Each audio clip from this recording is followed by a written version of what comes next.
Top story. Ken Paxton is suing a handful of people around here. It's sort of the same thing we were talking about this time last year where the State Fair of Texas has a gun ban. But then also there's some other people who are getting roped into this flurry of lawsuits here. And to sort of summarize it, we have Texas Attorney General Ken Paxton suing Dallas, the Music Hall at Fair Park, and the Majestic Theater is what we're going to focus on today. Now, these are separate lawsuits, but it's all the same storyline here.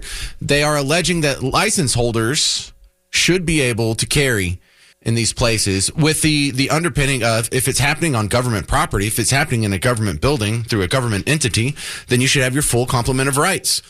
Now, if it's your own private theater and you get to make the rules and you think guns are scary and so you want to ban guns, you have the right to do that. But if you're going to be on government property in a government building, well, then you shouldn't be able to do that is what the lawsuit says. Now, the loophole that they've worked around is like, well, yeah, we know that the city and the state or government entities own these various venues here, but they're contracted out to a private promotional company or production company that's putting on the Book of Mormon or the Texas State Fair or what was that other one who was going to? They were citing these musicals, which I thought was hilarious. But so that's what's going on here. It sounds a lot like what happened last year. Ken Paxton says, I will always do everything in my power to defend Texans' gun rights from cities that would strip us of our legal right. So here we are again. Both lawsuits were actually filed in Travis County District Court. Dallas officials have declined to comment on the lawsuit. You're not going to get a whole lot out of the Attorney General's office, too, because they file these things and they say, well, we don't comment on pending litigation. So I don't think we're going to get a whole lot more detail out of that. But do we really need it? No. So you move on, and if you go to the Dallas Morning News, Robert Wolanski, who is a great writer, I just happen to disagree with this guy on many of these topics. He has the title here. Check this out. This is... Take a breath.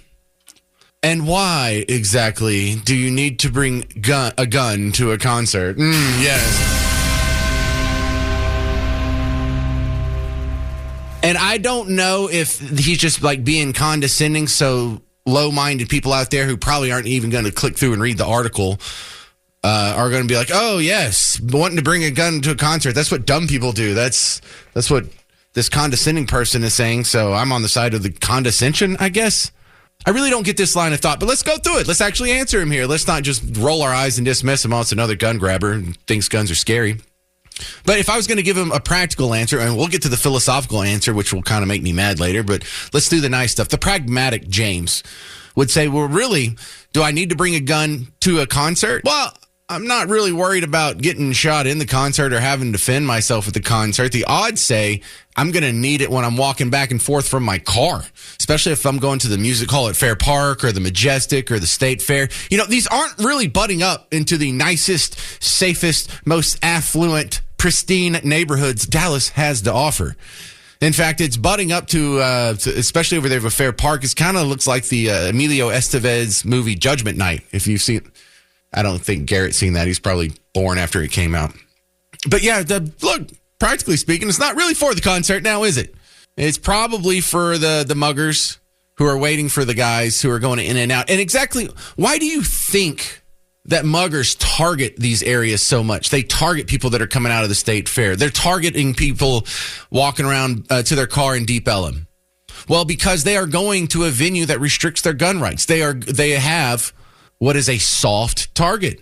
The muggers know guns are banned in bars. They know that you're less likely, especially if you look like an upstanding citizen and not a fellow thug, that you're probably not going to break the law by sneaking a gun into a bar. You're a better person than that.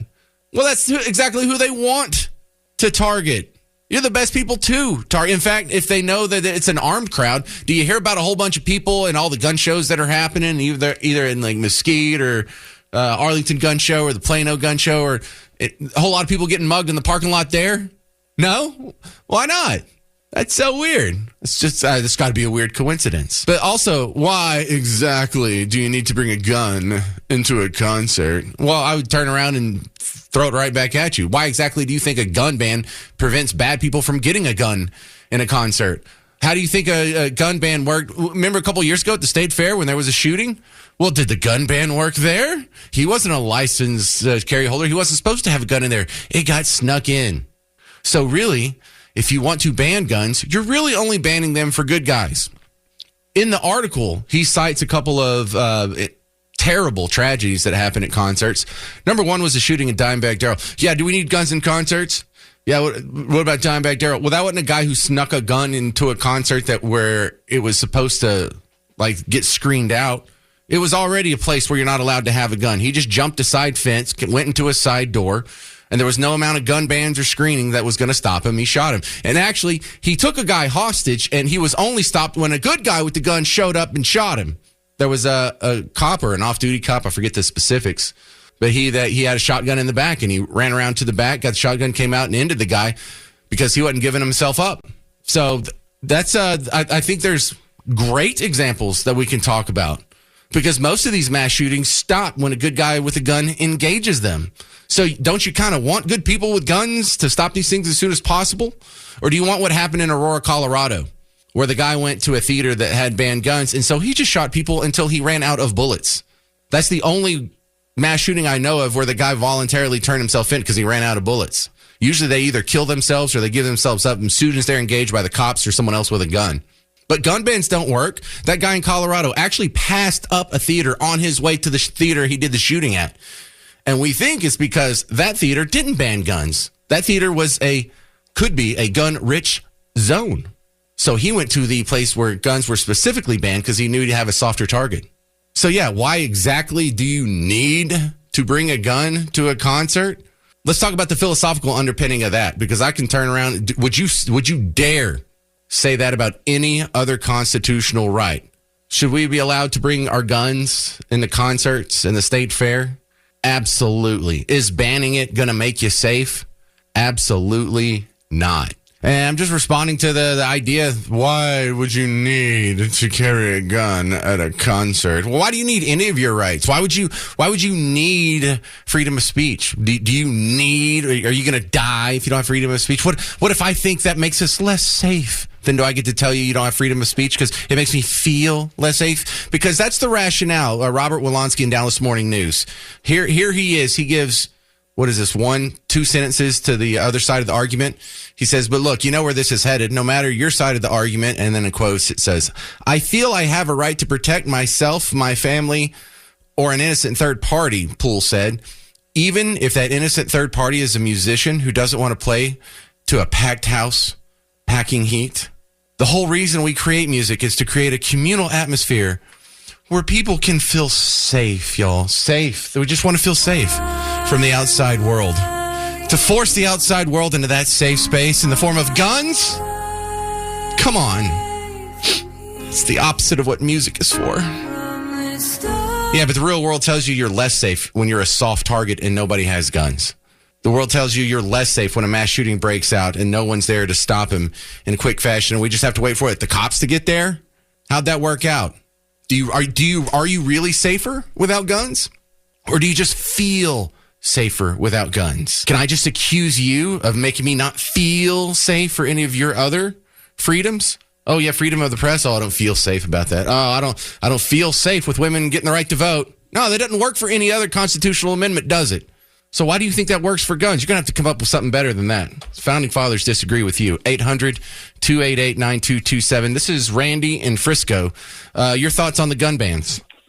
My thoughts on the gun ban. First and foremost, I want to give you a shout out that I love the way your brain works, and most people don't understand the inner workings. But whenever you mention Judgment Night and concert in the same sentence, in regards to the movie and the fact that Judgment Night has the best mashup in regards to music that has ever existed, whenever you put that with concert, I was like, bro, this man's brain is amazing. Well, well, hang on. Just Pearl Jam and Cypress Hill. I mean, come on, bro. Quick aside. I had the Judgment Night soundtrack, and they were all mashups, and half of them were incredible. But go ahead. Let's not get sidetracked. Go. 100%. Yeah.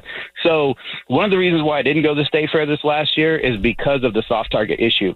So in a soft target, there are two threats. There's the threat of the perpetrator and the threat of the people that are being perpetrated upon in a stampede fashion. So if you're in a situation like an enclosed environment, like Travis Scott. Yeah. So the thing is, you're trying to escape. Everybody's trying to escape, and no one really has a plan. And no one with a good guy with a gun there's a very far and few between. And believe me, there are plenty of people that were attending church in rural Texas on a Sunday morning that if there wouldn't have been a gentleman down the street that grabbed his AR that had military experience and came and ended the threat, more of them would have died. Because the best thing I've ever heard is when seconds count, the police are only minutes away. Yes, but for some people, that gets trumped by the idea of them that guns are scary. And so I think, maybe we need to do what they do and try and normalize it. Let's try and get books in elementary schools that talk about how awesome guns are and how fun guns are and we won't let the parents opt out, though. We'll have secret conversations with their kids and indoctrinate them starting in pre-K about how guns are awesome. So when they grow up, they won't think guns are scary. It'll be normalized, right? It won't be some other. Yeah, I love that. Love that. But it's not just anecdotal. The biggest mass shootings in American history have been in places where guns were banned, and specifically because no one's there to stop the guy. I mean, think about it. Pulse nightclub, Las Vegas, it's over and over. It happens. But Paxton's lawsuits aren't surprising. I am more amused by the criticism against it. Like in the Wolanski article, this is him trying to convince you that these are bad lawsuits. Paxton's lawsuits, the man's a close friend of guns and their lobbyist, having received donations from the National Rifle Association. Oh, no, not those guys. The Texas State Rifle Association. Oh, no. Gun Owners of America Political Victory Fund, among others. Those are kind of good lobbyists, right? They're defending your constitutional rights. Am I supposed to be scared that he's getting money from those guys? Okay, well, I'm not really that scared about it. But I love this question because it was the title of the article. And why exactly do you need to bring a gun to a concert? Well, it's probably the same argument for every other place in public. Why do you need to bring a gun to a grocery store? Why do you need to bring a gun to a mall? Why do you need to bring a gun anywhere in public? What is magical about concerts that you should be stripped of your constitutional rights just for walking in the door? What's magical about the state fair that, oh no, this is not a place where you're safe with your constitutional rights? I'm sorry. That's kind of what a tyrant would say. That's not what a good person would say. And I've always thought of the Bill of Rights as not just like an enumeration of your rights, but also a checklist to watch out for if bad government tries to make its return. If, the tyrannical government, the monarchy, the tyranny, the dictatorship that we were trying to flee before, if they show up and they start oppressing, restricting your freedom of assembly, restricting your freedom of religion and speech and press and guns, these are the signs to look for. And if someone's doing these things, you should probably push them away and reject them. They're on the wrong side. But why exactly do you need to bring a gun to a concert? I don't know. Why exactly do you need to have an abortion? Why exactly do you need to have secret sex talks with 6-year-olds at school? Why exactly do you need bike lanes? Why exactly do you need a DART train? Does it apply there? But this was the same crap that was pulled during COVID. It has that sort of tyrannical feel. Some people just love telling other people what to do. And if they think guns are scary, everyone should think guns is scary. And if they think COVID's scary, then everyone should have to wear a mask. And everyone should not be allowed to go to a restaurant or to church. No one should be allowed to go to a Mavericks game because, damn it, they're scared. And they think their fear trumps your constitutional rights. And that's just wrong. Because really, the ultimate answer, if George Washington showed up or James Madison got reincarnated by the direwolf guys up in Frisco, the real answer is, why do you need to bring a gun to a concert? None of your damn business. I'm an American. That's how this works. I don't need to explain my rights to you. I don't need to explain why I need free speech or why I need to carry a gun.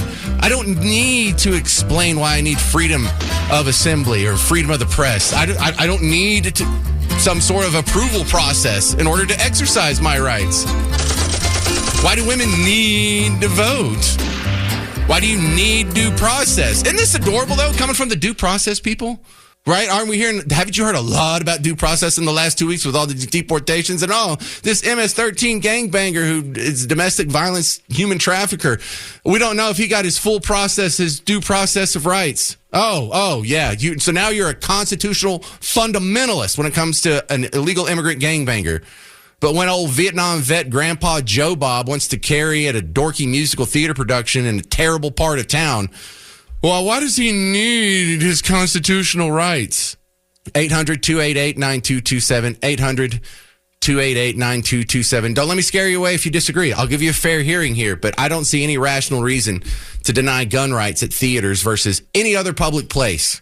Have you heard about the baby checks, where you get a $5,000 check from the government for having a new baby? It's an idea that's being floated because there's some concerns about low birth rates, not birth weights. We're fatter than ever, I bet. But I am enjoying this discussion here because me and my friends have talked about this in the past. This is something that I've heard Miss Parker and her friends talking about. Hi, Miss Parker. And declining birth rates. Now, when we talk about this, sometimes it's in a church setting, sometimes it's in a social setting. We're never like in a professional setting sitting around talking about birth rates.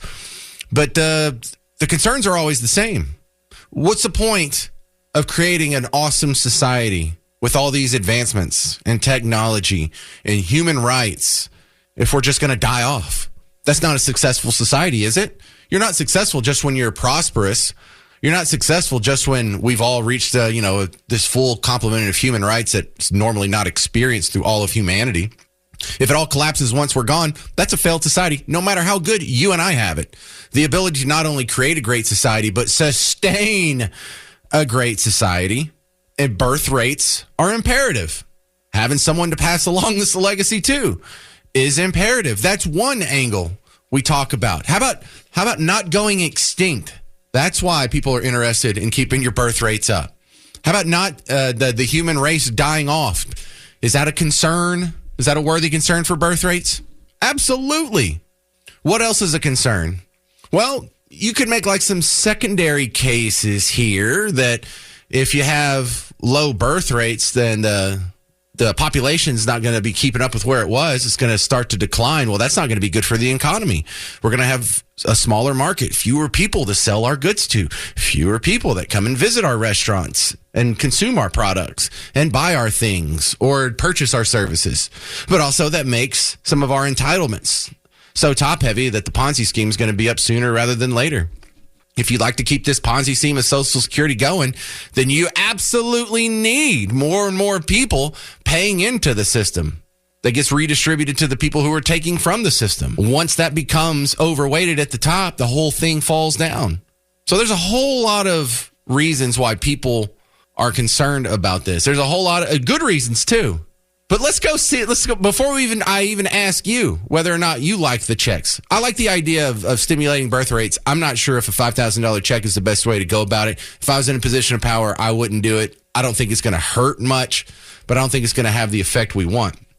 But it's so fun to go have this discussion with my friends and then turn on the TV and then they speculate about what you and your friends were talking about, and they're so wrong. First, let's go to The View. Why do they think that Team Red would be interested in some sort of program to increase birth rates? What do you think they're going to say? Well, let's see. We'll start over here on the left side of the table. But I'm one of those people that I feel that the Earth is overpopulated. So Wrong. When it comes to then why do they want us to have more babies? Well, they want more babies because it affects not only the workforce but paying into entitlement programs. All right, so they've already betrayed part of their the part that they don't want to talk about. One of the reasons that they don't want to incentivize births is they think the world is overpopulated. They think humans are a virus and we're a net negative for the planet, and they want she just implied there, if the world's overpopulated, then what? It would be better with fewer humans on it. Now, that doesn't mean she wants us to go out and just murder millions and millions of humans, but she is okay with us curtailing our birth rate and letting the die-off happen, the attrition happen naturally. Okay, that's a little sick. That's not my worldview. Is that your worldview? But then she goes on to the entitlements thing. But paying into entitlement programs. But what I would say is this is they're missing the greater point. AI is going to be a problem for our entitlement programs way before the birth rate. What entitlement program? So like the social safety net. If you have less people working in the workforce, you have less people paying into a system that eventually has to pay. It's going to bankrupt the social services. The problem here is AI is going to defeat that way before our birth rates are. We're not worried about AI. So kind of half right from a weird world view. Oh, we have way too many people on planet Earth and they're wrong to want to increase these birth rates. No. But let's go to the fun one over there. Sunny Hostin, sitting over on the right side of the table. She sees race in everything. So what do you think she thinks the birth checks are for? I want to reframe the issue a little bit, because when I look at something like this, these proposals, I want to know why, and I want to know who's making them. And so when I looked into that, they're saying that the U.S. birth rate is declining. However, in 2024, there was a 1% increase in U.S. births. But that increase was with Hispanic mothers and Asian mothers. So they don't seem to be concerned about that increase. They seem to be more concerned about a decrease in other populations. Say it. No, I think I said enough. It's not based on that. And so, well, it's just based on. There, see, Joy Behar said it. I didn't say it. Joy Behar said it. She implied it, and she didn't want to have to defend that position.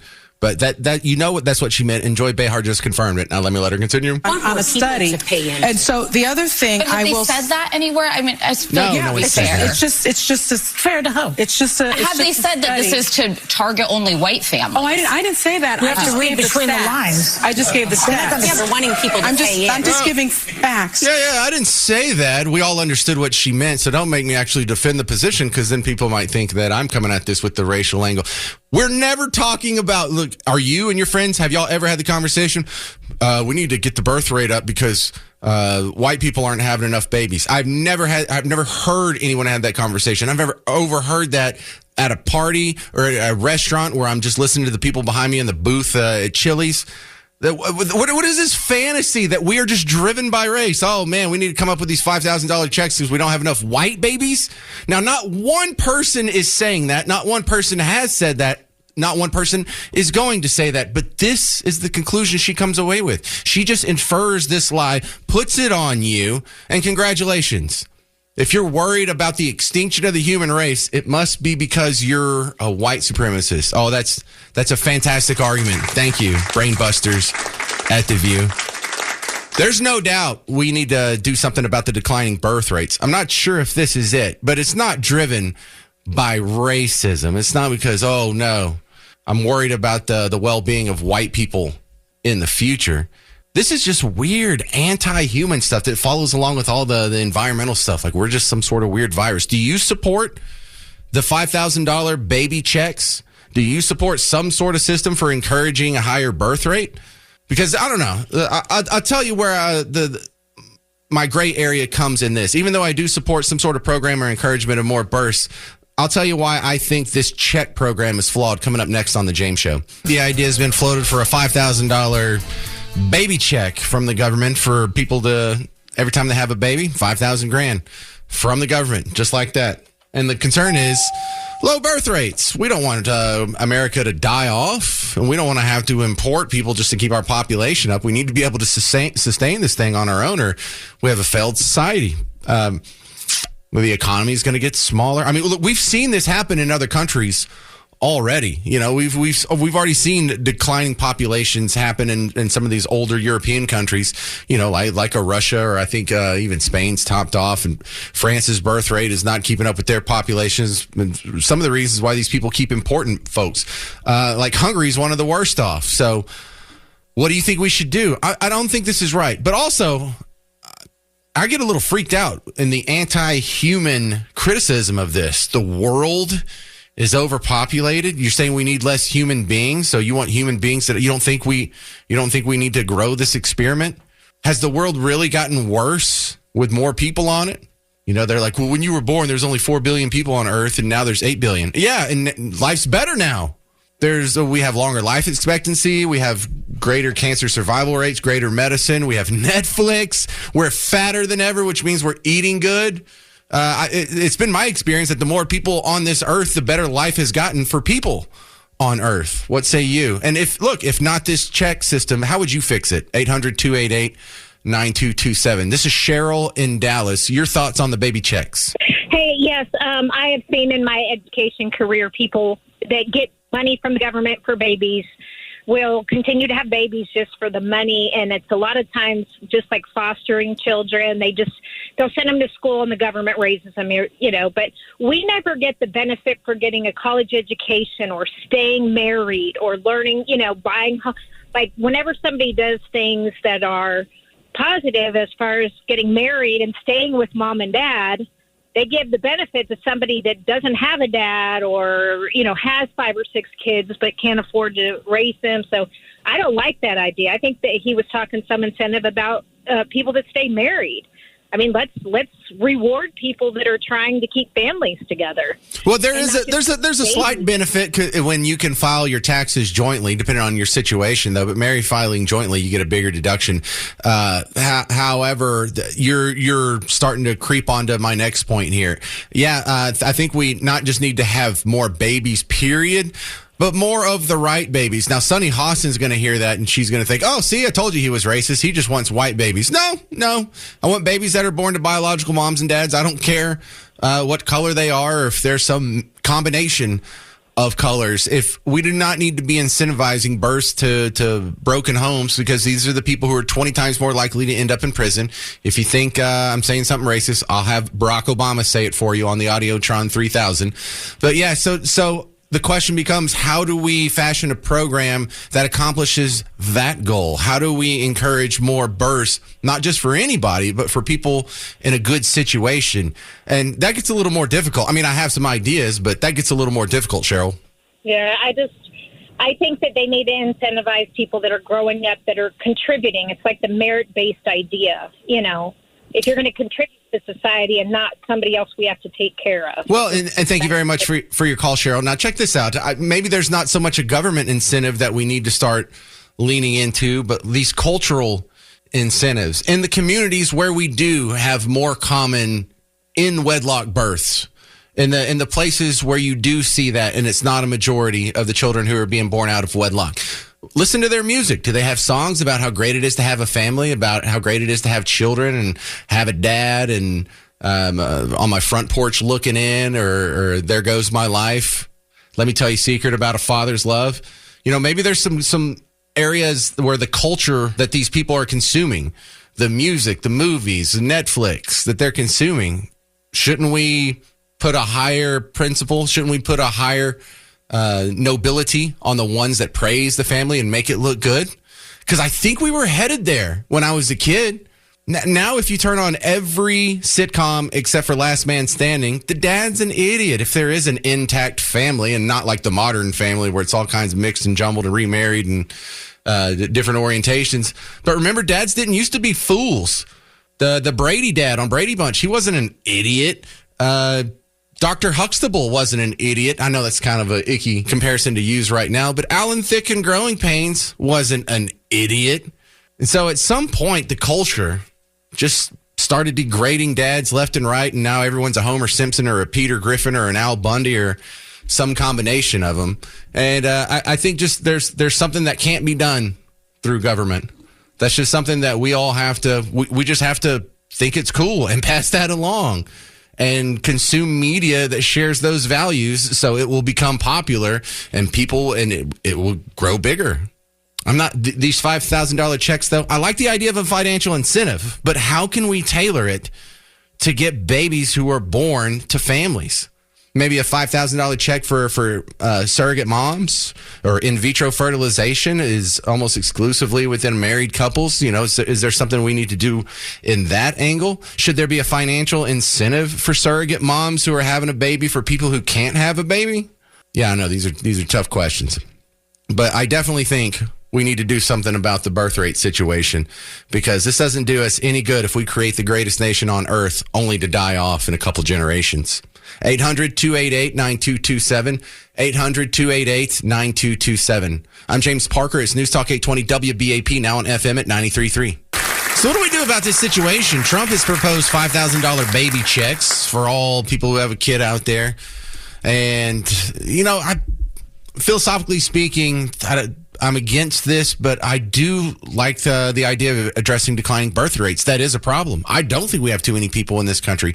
I do think the world would be better if we had more Americans in it. There's not a racial angle to this either. My only concern is, this will probably incentivize the birth of kiddos, but not all kiddos. You don't want people just cranking out babies just to get the checks, and they're born into horrible situations or horrible families or whatnot. So I really don't know how you carefully tailor a government program like that. And I'm actually on the side that there's probably not a government system that would really help out with that.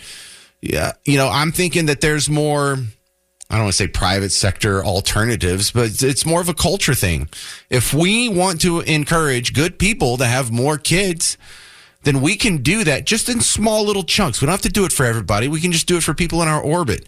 How about next time you go to a baby shower, you really lean into the gifts, or you have a big baby shower so they just get rained with so much resources that people aren't scared to have a baby anymore. They look forward to it because they know there's going to be an avalanche of support from their friends and family. Same thing for wedding showers. It's kind of the same idea there. I bet you the communities that have the most affluent wedding showers, I'm not saying they probably have lower divorce rates, but probably more enthusiasm about getting married in the first place. So, there's things that we can do small in our own orbit that it may not feel like you're doing a lot. But if we all do that, maybe we'll get a better result than a $5,000 baby check. 800-288-9227. This is Cleo in Plano. You're on the James Show. What do you think, Cleo? I honestly, since I work exclusively with young mothers, you're really going to have to retrain the way a lot of women think. Because unfortunately, under the guise of feminism, zero populationism has been pushed to the point where most women see infant as a burden, especially women who want to go to college, or even not even college, but have any type of career. So you're really going to have to retrain the way they think. Guys are already on board. They're changing diapers, doing more, doing night bottles, this and that. But I still see a lot of young mothers that are very bitter about it after they've given birth, and they start feeling that push even right after they've given birth that, well, what am I really getting out of the situation? We're going to have to push family first and get rid of that negative zero population thought process. Well, how do you do that? Is there a government policy that you could change to make that happen?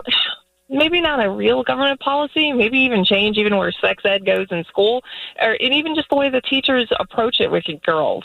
Because even when I was back in school, that they make, having a baby seem like, oh my gosh, once you have that baby, your life is totally done. Well, I kind of felt like that used to be a counterculture position. That used to be something racy that Mary Tyler Moore stood for. And I remember there was the big fight when I was a kid because Murphy Brown was going to have an illegitimate kid on TV, and Dan Quayle spoke out against that. Like, this isn't the right message to be sending to society. And then we find out illegitimate kids are 20 times more likely to end up in prison 20 years later. And I'm kind of thinking, well, was Dan Quayle right? Because it didn't seem like that big of a deal at the time. Oh, so what? Murphy Brown has an illegitimate kid. My aunt has an illegitimate kid, whatever.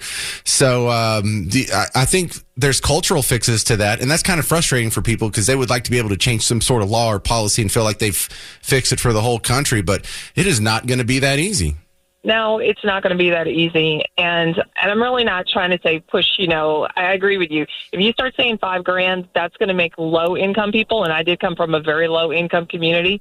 That's a lot of money, especially when you make about 10, 15 grand a year. Yeah. But for upper income women, that's not going to sway them at all. And those are the ones you're going to have to use, I guess you could say, psychological change. Have them change the way they see child rearing, have them change the way they see having a baby. And plus, think about it. We live a really long time now.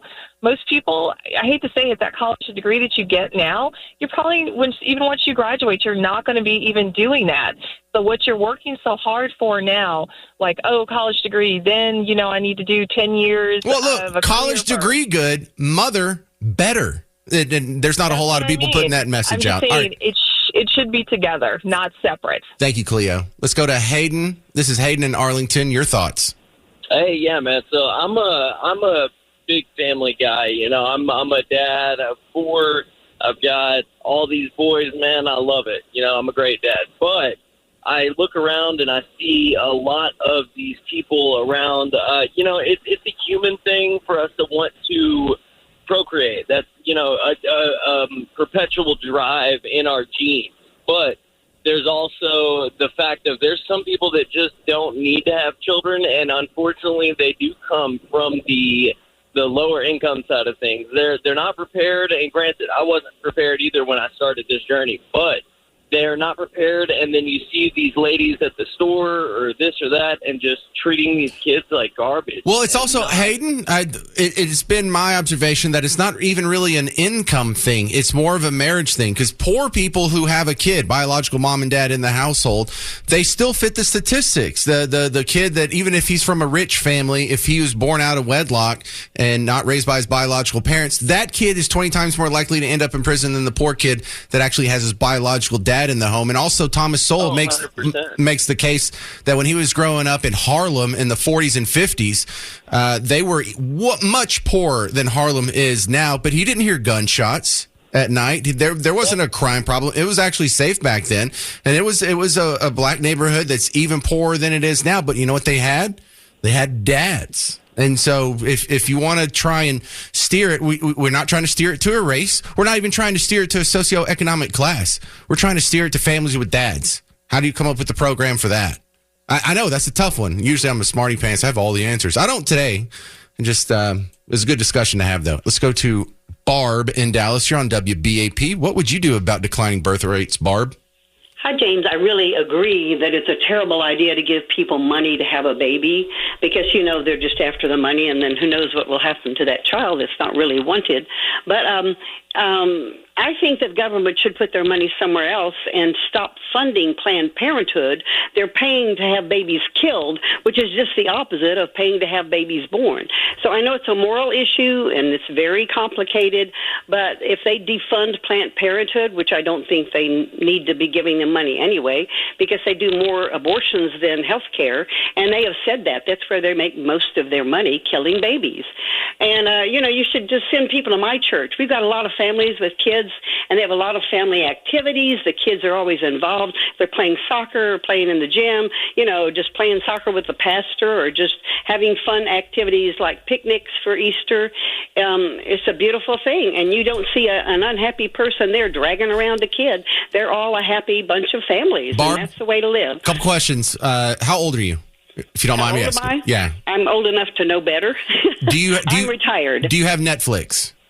I do not. You do not? Do you watch TV shows, though? Do you have shows that you watch in some form or fashion? Not too much, actually. You mentioned Tim Allen's show. He was not a perfect dad. The people were not perfect, but they were a unified family. That's true. I know what you're saying about all these families. Well, no, his new show, the gimmick in his new show's Last Man Standing, and I say new show, it's like 10 years old. The gimmick in this is the one sitcom where the dad's not a fool. And so, are you talking about Last Man Standing again? Yeah, it sounded like you were talking about Home Improvement, where he kind of was a fool a little bit. Like the mom was the voice of reason in Home Improvement, but not in this one. But you were ruining my next follow-up question, and thank you, Barb, is that for those of you who do have Netflix and you watch TV, where's the show where the Christians are painted in a good light, where it looks cool to have a family that's together and goes to church and does church activities? Is there one? Any of them? No? Is there any... Is there any the shows that you can think of just off the top of your head where Christians are the antagonists? They're either foolish or downright evil. Handmaid's Tale, Righteous Gemstones. Any of that ring a bell? Next caller, Sandra. Sandra in Fort Worth, you're on WBAP. What do you think? Re-education of women, definitely. I'm 78. Women's Lib did more to damage the core family, and the churches said nothing. They were silent. It has to change in the churches, and they have to talk about what the value, the Christian value is of the families, and that's not a topic anymore. Oh man, they resist it. Well, I think you're right, and I think you're about to be proven right, because over the next 5 to 10 years, we're going to have a whole lot of stories about the women posted on social media how they just turned age 50 and they don't have a husband or any kids, and they have no meaning in life, and they really regret it. I have a friend who's going through it right now. She just turned 43, and she was kind of a women's libber the entire time I've known her, and now all of a sudden she has baby fever. And it's like, Angela, it's kind of late now. What, are you going to find out the man of your dreams and you're going to fall in love and get married and have a baby? You need to meet him like now, and then you're still pushing it. You should. I don't know. We're going to feel so sorry for a whole lot of these people who wish they listened to Sandra instead of the TV for so many years. Let's do Elizabeth and Electra. There's a town called Electra. That's awesome. What do you think, Elizabeth? Well, I grew up on watching Waltons and Leave It to Beaver and all those goofy shows that included a lot of the families. And I think that's a good start. Instead of Hollywood putting out stuff like, what is it, House of the Dragon or whatever by HBO and stuff like that. They need to be putting out stuff more like the Waltons and not necessarily like exactly like that, modernize it, obviously, but make it interesting. And society, I think as a whole, churches, restaurants, retailers, they need to incentivize families somehow. I know when I was little, entire families used to get family discount when they would go out to eat. I don't know. I don't see much of that anymore. Churches, they should do more. I know they do things for families, but the way I grew up, it's very minimal compared to how it was when I was growing up. I'm almost 50. All right. Well, I'm right there with you. Elizabeth, I'm out of time, but those were all good thoughts and good ideas. I appreciate your input. Thank you very much, Elizabeth and Electra. I'm going to go look on maps where Electra's at now. Got to learn a new town.